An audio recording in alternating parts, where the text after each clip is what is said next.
ngayon. Okay, secretary. Okay, magaling. Magaling na wala umiwan sa ating klase ngayon. Ngayon, babalikan muna natin ang ating tinalakay noong nakaraang tagpo. Ano nga ba ang ating tinalakay noong nakaraang tagpo? Okay, magaling.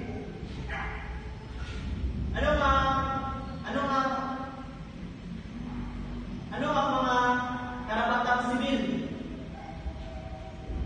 Okay, Jan? Okay, very good. Pagbigay ng halimbawa tungkol sa karapatang sibil. Okay, Mika? Okay, magaling.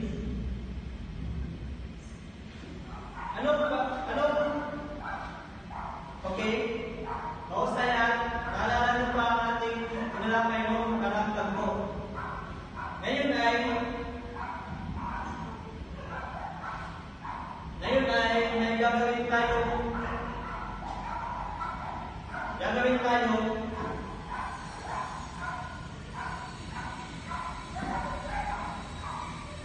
Ayun, may gagawin tayo kung saan papakmat ko kayo sa pangalawa. Ito ang unang pangkat at ito ang pangalawang pangkat. Ay bibigyan ko kayo ng kanta kung saan nakantahin mo dito sa harap. Kung sino ang mamunang bibigyan ko lang kayo ng 3 minuto para basahin muna ang kanta. Okay, pwede na simula. Okay, tapos na ang 3 minuto. Pangkatuna, pwede bang kantahin dito sa harap ang iyong kanta? Okay, magaling. Ang pangalawa naman. Okay, mahusay. Ano ba mapansin nyo sa inyong kinanta? Okay, Mark? Okay, magaling. Ano ang gagawin nyo para mapakita ang ating pagmamahal sa bayan? Okay? Lian? Okay, very good. Ngayon ay basahin mo natin ang ating tuntunin. Huwag makipag-usap sa katabi. Itaas ang kamay. Ang kanang kamay kung gustong sumagot. Makinig na mabuti sa guro. Umupo ng maayos. Dito naman tayo sa ating layunin. Sa loob ng 3 oras, ang mga mag-aaral ay inaasahang may palawanan ang kahulugan ng nasyonalismo at ang nasyonalistang Pilipino. Mapapahalagahan ang ginagampanan ng mga namumulong nasyonalistang Pilipino at makapagpasalula ng mga paraan kung paano mapakita ng pagmamahal sa bayan.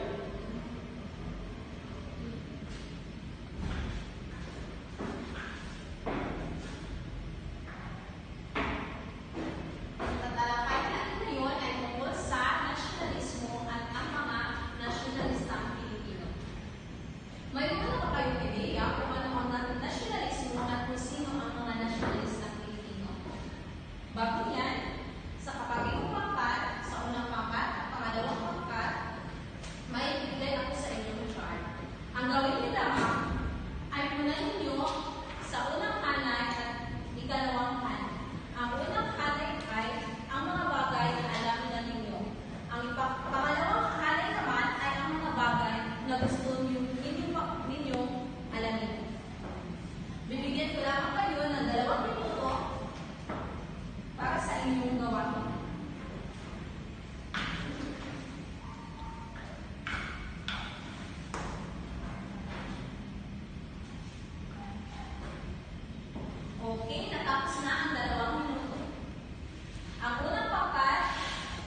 So, bigyan natin ng dalawang bagsak ang unang grupo dahil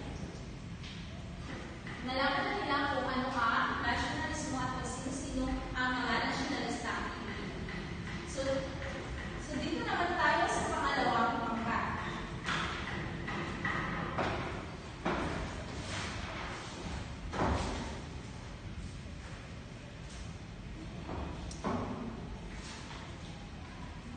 Sa